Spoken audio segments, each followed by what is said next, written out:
اعوذ باللہ من الشیطان الرجیم بسم اللہ الرحمن الرحیم واللاتی یأتین الفاحشۃ من نسائکم فاستشہدوا علیہن اربعۃ منکم۔ پارہ نمبر 4 سورۃ النساء آیت نمبر 15۔ واللاتی یأتین الفاحشۃ من نسائکم، اور وہ عورتیں جو آئیں بدکاری کو تمہاری عورتوں میں سے،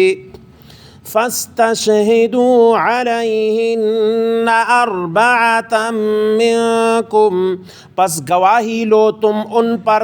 4 گواہ تم مردوں میں سے۔ فَإِن شَهِدُوا فَأَمْسِكُوهُنَّ فِي الْبُيُوتِ، پس اگر گواہی دیں وہ تو روکو ان کو گھروں میں، حَتَّى يَتَوَفَّاهُنَّ الْمَوْتُ، یہاں تک کہ روح قبض کرے ان کی موت، او یجعل اللہ لہن سبیلا، یا بنائے اللہ تعالی ان کے لیے کوئی راہ۔ واللذان یأتیانہا منکم فآذوہما، اور جو آئے بدکاری کو تم میں سے پس تکلیف دو ان کو۔ فَإِن تَابَا وَأَصْلَحَا، پھر اگر توبہ کر لیں دونوں اور اصلاح کر لیں وہ، فَأَعْرِضُوا عَنْهُمَا، تو روگردانی کرو تم ان دونوں سے۔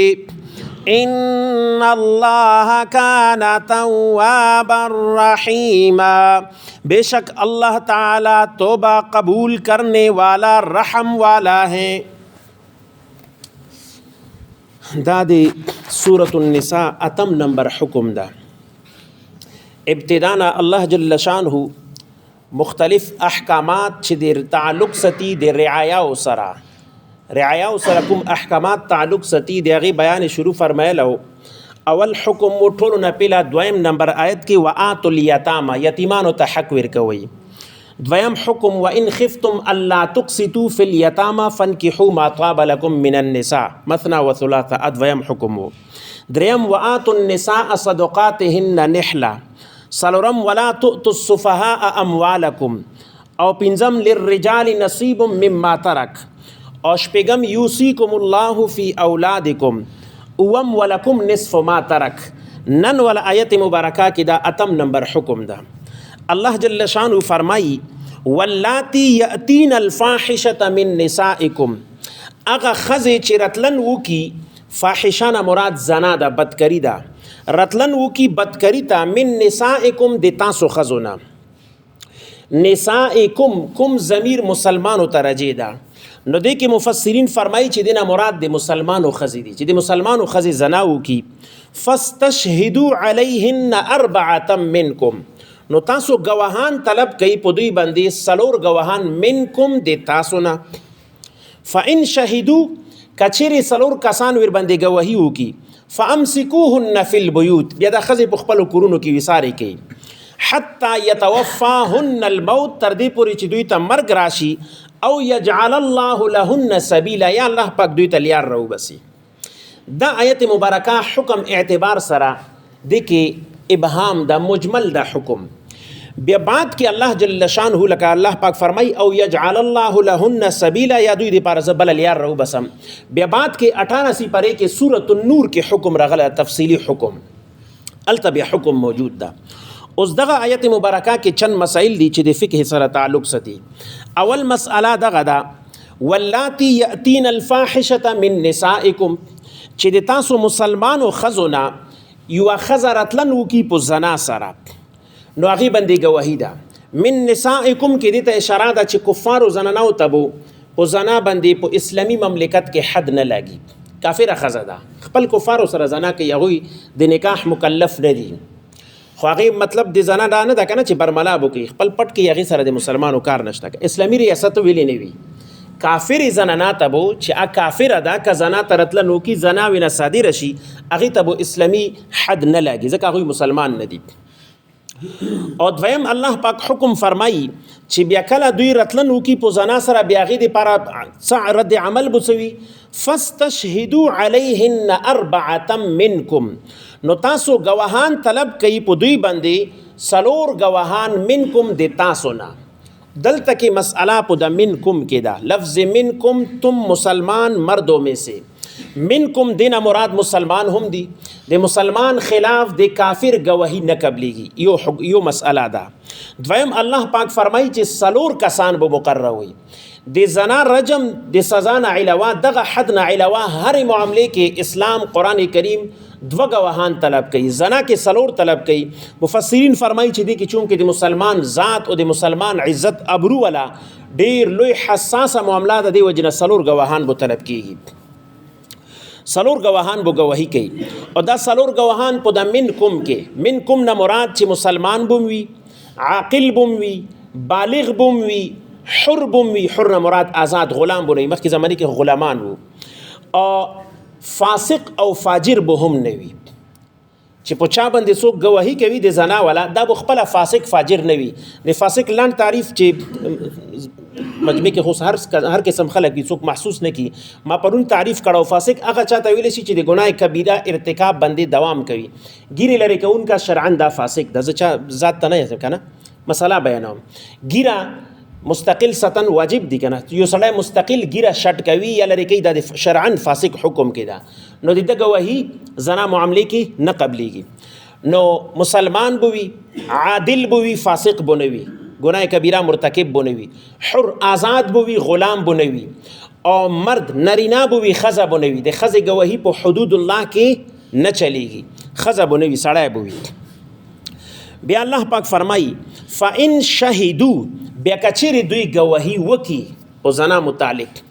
اوس دا خو قرآن کریم ظاهر الفاظ دغه دي چې گواهی وکي، خو دې کې ډېر لپاره سخت شرایط دي، داسې عام گواهی نه کیږي. مفسرین په دې کې ډېر تفصیلي بحث کړی ده. د 4 مسلمان، نرینا، عاقل، بالغ، حر دوی به دا گواهی کوي چې دا زنانه دا ښځه موږ داسې لیدلي دي لکه رنجو ډبي کې چې کوم سلی پروت وي. داسې الفاظ به سره د قسم یې قسم بیا مخکې سورة النور کې تفصیل در روان ده، خو د دوی گواهی به په دې شان وي چې دا کس د ښځې سره موږ داسې حال کې لیدلی ده لکه رنجو ډبي کې چې کوم سلی پروت وي. دوی به دا قسم گواهی کوي. اوس چې گواهی وشي فامسکوهن فی البیوت، الله پاک فرمایي چې بیا دا تاسو ویساری کوئ په کورونو کې دا زنانه بهر یې مه پرېږدئ. خو دا حکم ما عرض وکړو چې دا حکم ابتدا کې و او بیا بعد کې الله جل شانو سورة النور کې مکمل تفصیل دی ولا ذکر کړی ده. او یجعل الله لهن سبیلا، د شهادت کې دلته کې الله جل شانه حکم نه ده بیان کړه، حکم بیا بعد کې رسی. کچېرې د کوم چا باندې چې د زنا الزام لاګي، خزه مسئله بیان شروع ده کنه، که خزه باکراوی، باکرا بعد کې بیا حکم رغله سورة النور کې، که خزه باکراوی نو دیتا به 100 دوری لاګي، او که ثیباوی، باکرا مطلب پښتو کې پیغله جلکی چې وتی جل، او ثیبا مطلب چې یا کونډه وي یا طلاق، یعنی یو ځلې خوند کړی بیا یا طلاق شوی یا کونډه وي. که ثیباوی نو د هغې حکم بیا رجم ده. همدارنګې نرینا مسلمان هم ده، که چې ته محسن وي غیر شدی شده وي هغه ته به دوری لاګي، که شدی شده وي نو هغه ولا به بیا رجم وي. دا حکم ده. خود دا حکم صریح قرآن کریم نه ثابت ته د رجم ولا، دا اجماع د قرآن کریم نه په اجماع د امت سره او په حدیثو سره ثابت ده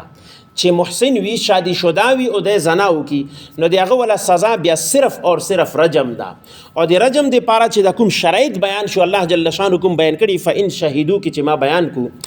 داغه شرایط د پاره دي چې د مسلمانو ناموس او د مسلمانو ځان الله جل شانو ته ډیر محبوب ده. او د اسلام د قرآن کریم چند احکامات دسی دي چې هغه همیشه نه مغرب او مغربي تهذیب ولا خلکو ټارګټ کړي دي. یو په هغې کې دا حکم ده چې دوی دا چې بای تاسو قرآن د زنا متعلق دومره سخت حکم ویلې جاری کړی ده، نو دې کې ډېر لوی دوی بکواس، چونکې په اسلام کې الله جل شانو د مسلمانو نسب ته ډېر لوی عظمت ور کړی ده. که یو پلیت یو نجس ناپاک سړی راپاسی د مسلمانو نسب خرابولو کوشش کوي نو هغه ته سزا قابل ده دی ولا الله جل شانو چې په دې معاملې کې دومره سختی کوي د مسلمانو نسب حفاظت پکې مقصود ده چې به کوم خلکو کې نسب نه محفوظ بیا غوي حقوق هم پته نه ځکه د انساني سوسایټي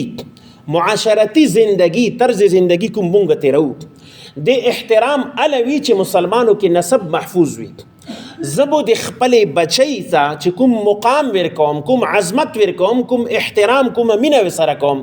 ابو الوی چې ماته 100% کلیر وي چې دا معنی پیدا ده او چې کلیر نه وي او پاته نه لګي ابو څنګه احترام ورک دارنګي یو مسلمانو سوسایټي کې به مسلمان خپل خور ته عزت احترام قدر مینه محبت دی وجنه ورکي چې هغه ته 100% پته وي چې دا ما خور ده که پته نه بیا چی شي دی بیا خو حیوان د زناور د چې څوک چیته لاړو بیا خو پکې څه باک نشته نو قرآن کریم دې ته دومره حفاظت دومره سخت سزا دې لپاره لګولې ده خو بیا هم چې د کوم شرایط الله جل شانه لګولې دي شریعت مطهره دې شرایطو مطابق په تاریخ اسلام 1500 ساله اسلامی تاریخ کې نن پورې چاته رجم نه ده ملاو په گواهی سره چاته نه ده ملاو دو صحابه کرام یو نرینا یو زنانا هغوی رجم شوي دي هغوی په خپل اقرار باندې رجم شوي دي چې بار بار رالو او د رجم متعلق یا سلور زل گواهی ده یا سلور زل د امیر المؤمنین بادشاہ مخته اقرار ده هغوی خپل اقرار کړه سلور زل اقرار کړه نبی رسام به بار بار ټل کولو چې تاسو به پوه نه وئ سوچ وکئ او به بار بار راتلو چې موږ نه دا عمل شو موږ ته رجم خو بیا د هغوی دومره مقدس توبه وا چې نبی کریم صلی الله علیه وسلم فرمایي کدی دوی توبه په ټوله مکی باندې تقسیم کې ټوله توبه به قبول شي دومره لوی دم توبه وا کنه چې زنا وشو راغلو خپل بارها رالو بار بار رالو چې موږ ته رجم حکم به ور باندې رجم حکم ولګیدو مې دې کې مفسرین فرمایي چې دې کې الله جل شانو حکمت او امت ته تعلیم ورکوونو که هغه رجم شو نه امت به څنګه ویل چې رجم څنګه وي الله جل شانو امت ته دې ذریعې سره تعلیم ورکوم خو چې د کوم شرایط لګیدلې دي امون په پاکستان کې د ایوب خان او جرنیل د عائلی قوانینو په نامه باندې د اسلامي قوانینو سره ډېر لوی بکواسات کړي دي فقيه ملت مفتی محمود صاحب رحمه الله پارلیمنت کې خزه ودرول چې دا تاسو اسلام قانون ډېر سخت د پارلیمنت کې نو معذرت کوم هسپتال کې پروت وو یو لیبرل کس مذهبي شکل کې دا لیبرل خلک نه د ځانته ظاهري مذهبي ځان چې زه د سړی دانشوري هم خو پکې نه اندرونی پکې کفر موجود وي فقيه ملت مفتی محمود صاحب رحمه الله مرض الموفات کې وو چې کوم کله مړېدو هغه بیماری کې یو لیبرل ویل باندې اعتراض وکړو چې د قرآن کریم دومره صریح حکم دومره سخت حکم د رجم ولا ویلې لګي تغریب عام چې عام خلک به پوکانو باندې ولي دومره سخت حکم ویلې د انسان خو مړول په ټوپک باندې شو په توري باندې مړول شو فقيه ملت مفتی محمود الله دې لوی مقام ورکړي ډېر عجیب د دلایلو الله مقام ورکړو د دلیل په میدان کې مفتی محمود صاحب رحمه الله ته فرمایي چې ته د قرآن او د شریعت منشا نه خبر د شریعت مطهره منشا دلته دا نه ده چې د سړی خامخا رجم کا منشا یې دغه ده د دومره سخت شرایط لګولي چې څه نه څه چانس پکې راوځي چې د سړی بچ شي خو ها د سزا نما سخته ده چې څوک دې عمل ته نږدې کېږي ځکه سلور کسان به گواهی کوي دا گواهی به کوي چې موږ فلانی سړی فلانی ښځې سره داسې لیدله لکه رنجو ډبي کې سلی د څوک ویلی شي او بیا چې حکم دغه د شرعي حکم دغه دا چې کله رجم میدان لاګي میدان کې دوړه زانکار سړی او ښځه راوستل شي بادشاه امیر المؤمنین به موجود وي چې د کوم سلور کسانو گواهی کړي اول به دا راوستل شي میدان ته دوی ته به وي چې اول گزار تاسو کوئ اول گزار به دوی کوي او ولی به په سر بیا فرمایي چې دومره خو انسان کډیرم جابر او ظالم شي چې انسان باندې گزار کوي نو که په ده کې چې ته دروغ ولا شبهه وي نه یا د ضد د وجې نه کړي یا دروغ ویلي چې دی لږ د هغه په جسم باندې وینه وګوري فوراً به شک کې راشي او که په دې څلور کسانو کې یو کس هم د رجم په دوران کې معمولی ویلو انکار یې وکړو چې یاره یا زه غلط شویم یا نه دی یو کس منکر شو د هغوی رجم ختم شو نو د اسلامی تعلیمات اسلامی شریعت کې هغه وس تر وسه د هغه بچ کولو کوشش د دې لپاره رجم حکم کې دا سختی ده فامسکوهن فی البیوت یعنی کله ور باندې گواهی وشو بیا د ښځې کورونو کې وسارې کوي حتی یتوفاهن الموت او یجعل الله لهن سبیلا واللذان یأتیانها منکم فآذوهما الله پاک فرمایي چې هغه دوه کسان چې رتلل وکي دغه کار ته یعنی زنا ته منکم د تاسو نه فآذوهما نو دوی ته سزا ورکوي فإن تابا واصلحا فاعرضوا عنهما. دلته مفسرین دوی رای پیش کړي. یو رای دغه دا چې دا آیت مبارکه واللذان یأتیانها دینه مراد ام دغه دا چې هغه دوه کسان یعنی ښځه نر چې هغوی دا کار کړی وي نو هغوی ته ضرر ویر کوي، تکلیف ویر کوي، او که چېرته دوی توبه وباسي خپل ځان اصلاح وکړي بیا درګذر ورته معاف کوي. بعضې مفسرین فرمایي چې دا هم دغه حکم ده. امام مجاهد صاحب رحمه الله د تفسیر امام دا ډېر لوی امام ده، فرمایي چې نه دینه مراد دوه نرینه دي مذکر لیواتت د قوم لوط والا عمل ده. فرمائی واللذان دا لفظ واللذان دی تسنیہ مذکر صیغہ دا اور وہ دو مرد اغا دوا نرینا یأتیانها جو آئے اس کام کو چی دغا کار تراشی یعنی لیواتتو کی منکم تم میں سے فآذوہما تو ان کو تکلیف دو دوی تا ایزا ویر کی. دے متعلقم بدے فرمائی چی دا حکم اغا پوریو چی سو پوری آ حکم نو رغلا. خود لیواتت متعلق صریح حکم پو شرعی تعلیماتو کی نن ہم نشتا دا. بدے کی مفسرین مختلف رائی پیش کئی، صحابہ کرامو نم مختلف رائے رغلی، ابو بکر صدیق نم رائے رغلی دا، ابن عباس نم رائے رغلی، حضرت علی نم رائے رغلی، بیام دا غرنگی فقہاو کم رائے رغلی. خود اکثر مفسرین غالب رائے دا غدا چی دا بس علا بحولا کی گی دے امیر حکم تا، امیر چکم حکم ہوگی. ہاں بیدی دی سزا حضرت علی رضی اللہ تعالی عنہ دا غدوا پلیتان جوندی سوی دی حکم اکڑا چی دوی تا اور ویر گئی. امام شافعی فرمائی او امام محمد فرمائی چې دا به غره سر ته وخیږي هلته نه بې لړه کوي دیکا به ویر کړي چې وغورځي مردار شي. امام ابو حنیفه فرمایي چې یو لوی مکان سره به ودروي دیوال سره آب ور باندې راوغورځوي. خو د حضرت علی رضی الله تعالی عنه حکم دا کوم حکم دا چې ژوندي وسېږي په دې باندې عمل هم شوی ده. دا هغه دوه کسان چې نرینا وي دا کار وکړي نو د هغوی متعلق حکم دغه ده. واللاتی یأتین الفاحشة من نسائکم او اغا خزی چی رتللو کی دوی زناتا دی خزو دی تاسونا فاستشہدو علیہن نو گواہ طلب کی تاسو پو دوی باندے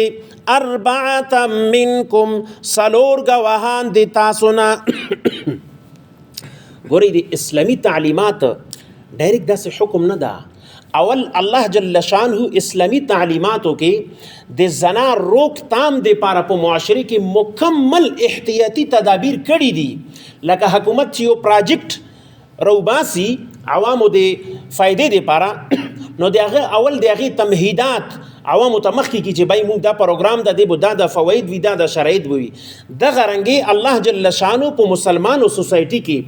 دے زنا روک تام دے پارا سخترین احکامات نافذ کری دی. صریح حکم دا قل للمؤمنین یغضوا من ابصارهم،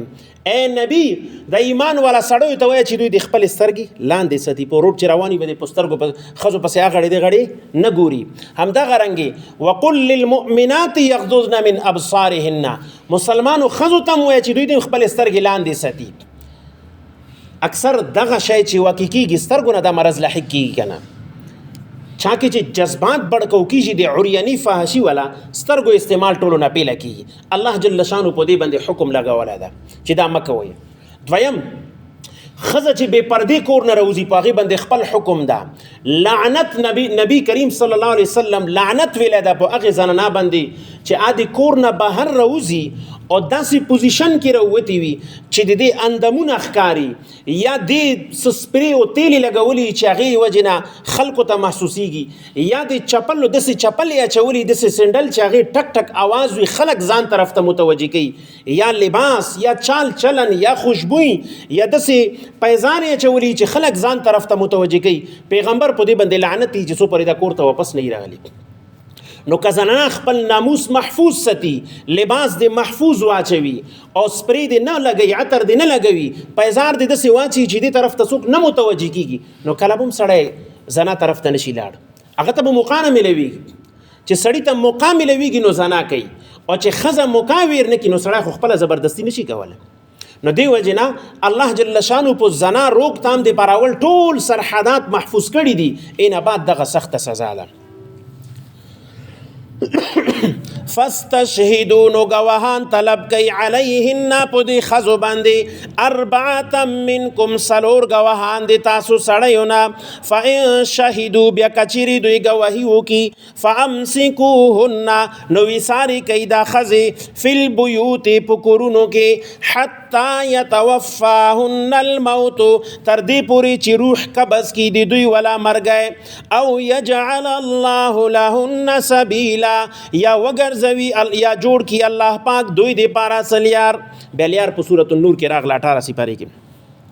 واللذان یأتیانها او اغد و کسان چی رتلنو کی دی کارتا ها ضمیر امدغ فاحشی تا رجید زناتا یا واللذان اغد و نرینا کسان یأتیانها چی رتلنو کی دغ فحش کارتا منکم دی تاسونا فآذوهما نو تکلیف فرکی دوی دوڑو تا فإن تابا بیا کچری توباو باسی دوی و اصلحا او اصلاحو کی